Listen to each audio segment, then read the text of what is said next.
Salam, Lalinda Jackson, back in the light of our Brazeera Cyber Network. Well, this is the video that is regarding family. So we're going to go in and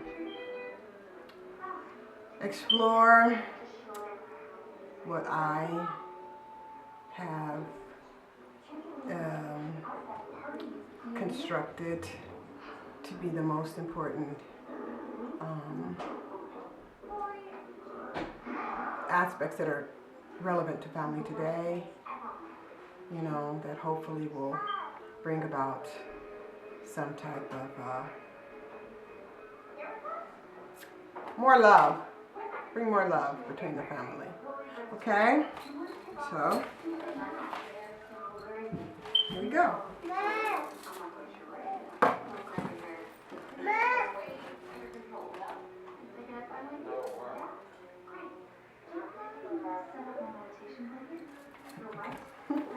Okay. Okay. So, okay. When I think about family, I think about unity, the oneness, the all that exists within itself. We are going to view family from the high perspective of the crown chakra, because remember, the chakra system is very important as it relates to spiritual evolution, okay, of oneself, one's soul. So we're going to talk about it from the perspective of the high chakra first, and then we're as well as talk about it from the view family from the understanding of the root chakra, okay. So we are all familiar with the starting point where family begins. It is that shocking glance,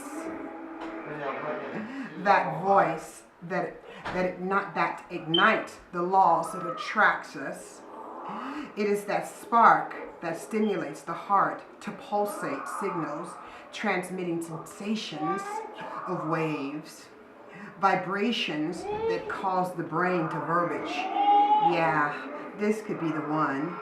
It is that spark that combusts in the eyes, that trumps the heart, quickening it to disrupt the daily rhythm, causing lungs to expand deeper and yet deeper into the very soul until it envelops the entire body, stirring the blood to flow. Yeah, this is the arc of time on life's rainbow where family begins.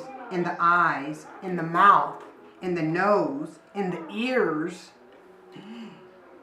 When family begins, it stirs all the body, and mainly the heart.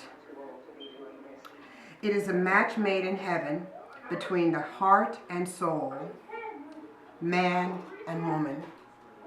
So, one can say family begins with the opening of the heart. It allows the sacred waters to flow as it proceeds to fall downward through a torrent of emotions where it fills the tree of life to its very dome.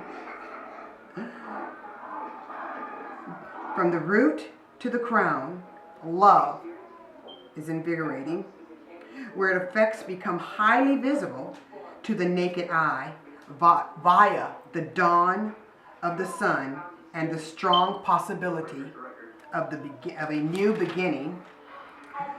So, seasons must change when two become one. Heart and soul unite. Their stock is invested in a glorious infinite future. This is family. A culmination of the present hope and prayer of a lasting and enduring life. It is something we want and something we all need. Family is grandparents that were the parents who are to become our children of tomorrow. Family is recycled ingredients, that is the tough stuff, resynthesized from the tree of life. It is harmonically shaped, molded in a holy grail or holy girl. Okay? A womb an earthly embodiment of our celestial will. Yes, you guessed it. We are speaking about the phallus and the vulva. Okay? As they were and are were represented in ancient times and current times. The Holy Son, as the phallic, is known.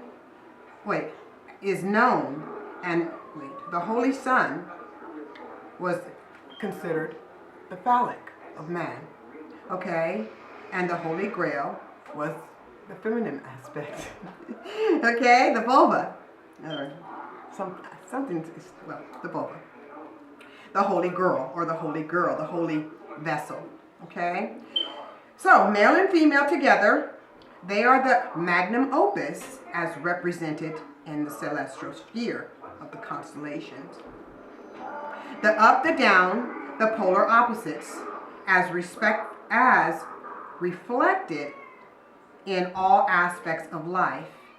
Any location in the celestial sphere, the phallic and the vulva were considered sacred to the sanctity of life, the root chakra on the body man, and the doorway to heaven on the body of the Holy Grail or Holy Girl. Okay? And also known as the Sacred Heart. Okay? The heart of the woman. From the holy phallic sprang the seeds of man and his sacred backward kind, because she's the opposite. Using his sacred staff, he would penetrate his heart, his virtuous vessel, and filling it with all his cosmic godly particles. Once inside the Holy Girl or Holy Grail, these particles would be spun and woven and transformed by the pure heart and the soul. Well, by the pure heart, the soul, mate of man. It is the mate. It is the mate of the Holy Son, as it reflects man, the Holy Phallus. Okay. As they were united by blood in the Cancerian waters, in a holy sea. Okay? They are the earthly representatives of the celestial sphere. Okay? Meaning the sun, and we'll see who else. Okay? Or what else? The heart has always been the mate of the soul, which is why ancient cultures such as the Aztecs and Mayans and others cultures would sacrifice their hearts to the celestial sun. Okay? When there was a much easier way to do this, okay? It was an easier manner in which to do this, to unite the Holy Son with his Holy Girl or Holy Grail. All one needed to do was simply protect his pure heart and love it till, as it was said, till death, or the transition of this life to the next, did they part. Okay? Now, woman reflects the pure heart of man and his soulmate, as he is the representative of the embodiment of the celestial masculine sun. So that's why he reflects the sun, because the sun is masculine as well as man. Okay, so it reflects him.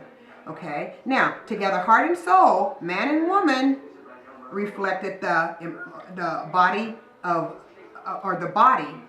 the masculine and feminine body of all living entities on this planet, and all the masculine and feminine energies in the universe as well.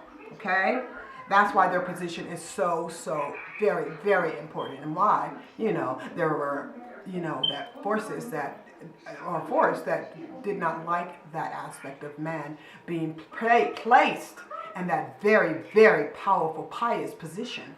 Okay, so being the embodiment of masculinity, that strength. Okay, now. So, They are the earthen, as I said, the earthen embodiments of the celestial family among the stars. Soul and his sisters, okay, sisters, or his system, okay, which is the other planets, okay, which are known to be female energies, okay. They're represented by feminine, as I said, the only masculine representative of in our galaxy would be the sun, and all the other planets, because they don't, of course, radiate that energy, they are perceived as feminine. So all the other planets, the feminine planets, they interact with the sun. They intercourse with the sun. Okay. So now, okay, and okay. So his 8 sisters, I believe it is. 9 planets, 8 sisters. Yeah, 8 sisters. Okay. So, and in this manner, or in the numerous constellation, okay? Okay, so the family of man and the celestial family are one, as it reflects, you know, energy, okay? Okay. Or our structure. See what I'm saying? The structure of nature. Okay? So, or the grand design. Okay, so they represent the celestial family. Okay, and they are one. Okay, as the phallic and the vulval reflect this, Adam and Eve, or Adam and Hawa, in Islam we call her Hawa.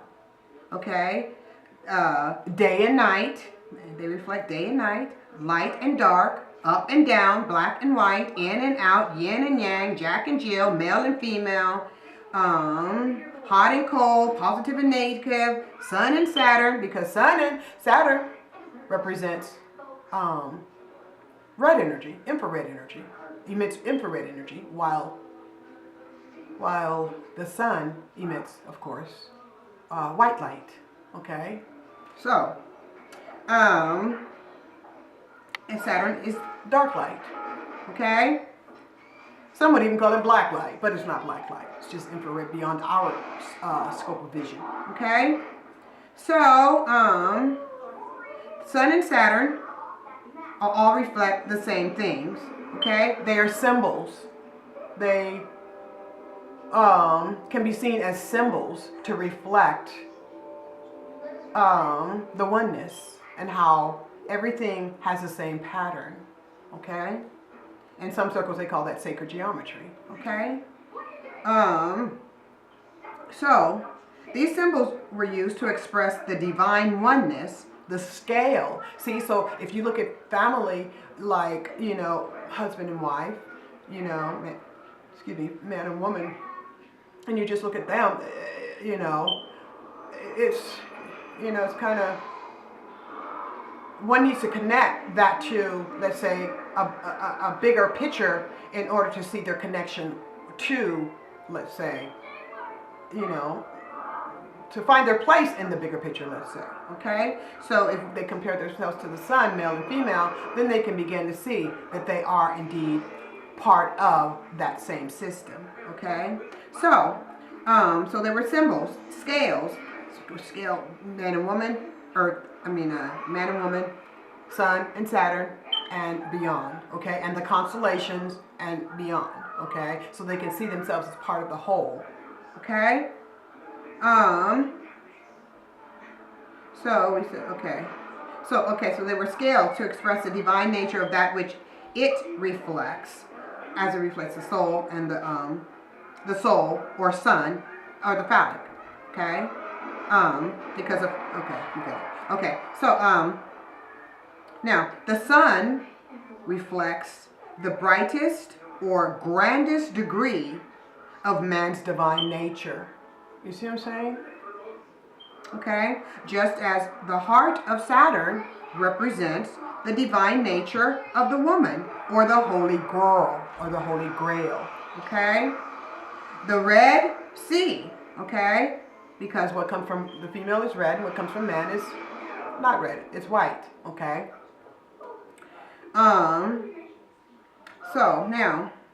So that would be the Holy Sea, the Holy Red Sea. Now, through which all life enters, okay, and exists and returns like, okay, like white and red blood cell passing through the heart as mankind orbiting around the Kaaba. So all life enters, all life comes from, not all life, but all human life comes, of course, from the female. Like, and it enters and it exits, okay? And then, of course, it enters again, like, re-entering Mother Earth after life is, the life is formed, the life is transitions to the next life, phase of life, the afterlife, okay? So, like the heart, the blood going through the heart, like the blood, circulating through the heart, okay? That's how, all mankind, comes through the female. Is born of the female. And like the Kaaba, all mankind circles around that, like it's, the heart, reflective of the heart. Okay, now, Mama Saturn, or Sati, okay, because you know how it is, we love you, sweet Sadie. Mama Sati, the heart of man is, like I said, like in the Kaaba, it is the holy house in which love, i.e., it's a holy house of Allah or God, the heart is where we hold our love for our divine creator, okay? Now, and together, okay, male and female, phallic and vulva, as they represent the tree of life, as they represent the sun, okay, our heart and soul represent the celestial parents, or the celestial parental structural nature of the family, okay, throughout the entire universe. So basically, when cultures conducted heart sacrifices to the sun or to the soul, they were ritualistically sacrificing their hearts, or the female. They were sacrificing the woman, the holy girl, the holy grail. Okay? Saturn, or Sati, Mama, thus becoming a heart, sacrificing Mama, thus becoming, a heartless culture, a misogynist culture, a chauvinist culture. Okay, so when they did that, they were functioning from the lower chakra. What I read, when they see themselves as connected to the bigger picture, as they're, said the body is a temple, and which now we know it truly is, as it reflects something greater than self. So then, so now, viewing it from the root chakra and having sacrificed the woman, their hearts, their humanity, basically, they become a heartless culture. And you can see that in chauvinism, you can see that in misogyny, you can see that in, the way of the female, the woman is perceived among cultures. Okay? Okay. So now is, okay. So now, is there any mystery why there has been a history of violence, and man's inhumanity to man? Okay? And why many of those ancient cultures have been destroyed, okay, through natural disasters or otherwise. And none survive to this day. And also, very important, none have been able to rebuild themselves, such as ancient empires, okay? When they collapse, they don't get back up. Okay? So they have not survived to this day. And so the success of any culture, okay, is directly correlated to how well the society husbands its heart, its holy girl, or its holy grail. And as we said, all women are holy girls. All women are holy grails. Okay? Okay? All women are the heart. All women can be perceived as it relates to love, being, your divine creator. As I call him Allah subhanahu wa ta'ala, and others call him God, as it relates to loving him with all your heart. Okay? So if you love him with all your heart, that's where